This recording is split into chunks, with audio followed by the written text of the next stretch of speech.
Joining us for more is Peter McGuire from XM. Pete, very good to catch up with you on this Monday morning. So I guess when we look ahead for the week, focus in the US very much on the latest inflation read.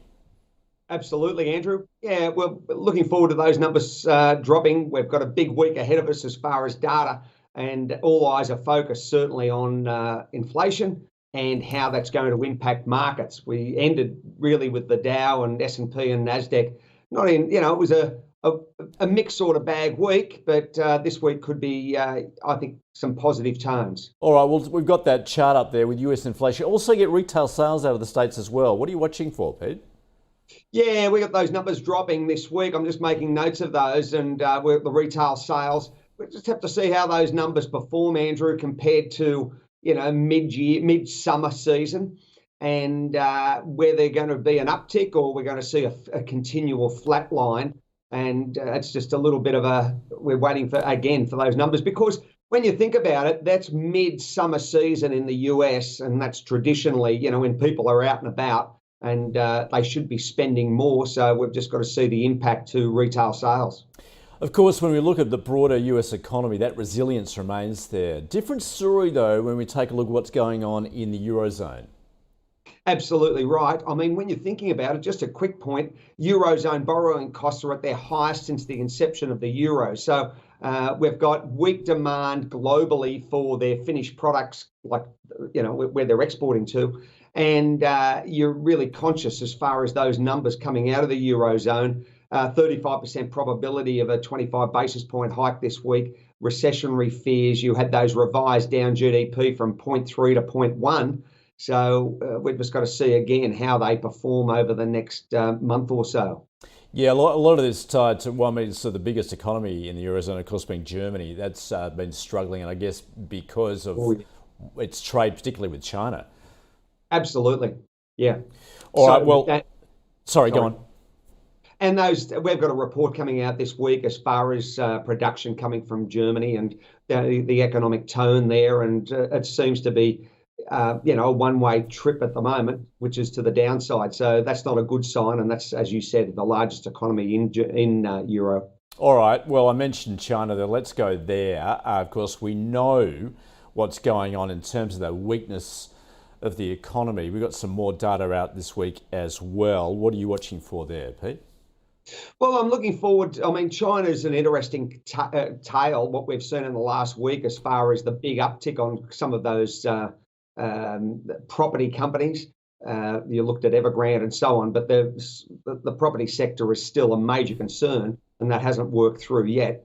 Industrial output, as the chart says there, you've got the retail sales in China, and only a modest improvement expected. So that's where we're looking at, Andrew, again, for those numbers to drop, and the impact that has naturally to the proxy, which is the Aussie dollar, and how that performs. Yeah, we'll get to that in just a moment. Well, let's come back home then and take a look at what we can expect this week. Data-wise, at least we do have a read on the labour market. Yeah, we certainly do. And whether we're going to see, we saw what happened as far as August. I've just made some notes there. Unemployment rate rising, 3.7 from 3.5 in July. You got the National Bank numbers coming out this week, a business survey, and how that all impacts as far as employment. So I'm waiting for those numbers to drop. That's about Thursday, and the impact that has to policy moving forward. And there's about a 25 to 35% probability of a rate rise in February. That's where our analysts are looking at. So we've just got to see if that is the status quo moving forward up to December, Andrew. All right, we might just bring up that RBA rate chart then as to where we're seeing it going, certainly flattening off there. So just talk us through what the expectations are, Pete.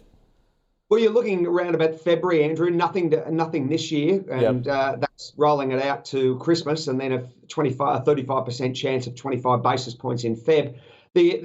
I suppose the number one point that we've got to be conscious of is the uptick as far as energy prices. If they were to continue this very aggressive move to the upside, then that may change stance across central banks from an inflation standpoint. If oil was to hit $100 a barrel or even higher, it's currently at 90.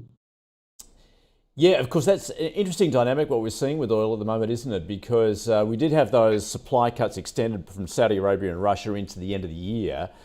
That's right. But then you look at, globally what's going on with demand. Obviously that weakness there in China, but interesting also to see how that's likely to play out in the States.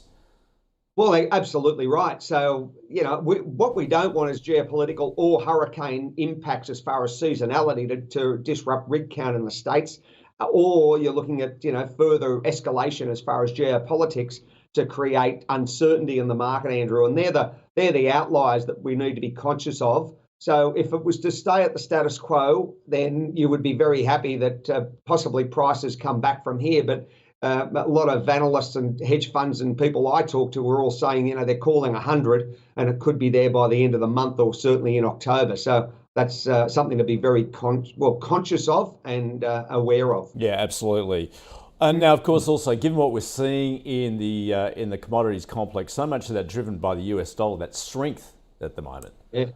Well, yeah, we had a 105.10, 105.20 in the last 48 hours or so. It's given back some of that hot steam this morning, back at around about high 104.90, and it may continue. We've just got to see how the data drops. If the Eurozone was going to raise rates 25 basis points, maybe that's already baked in.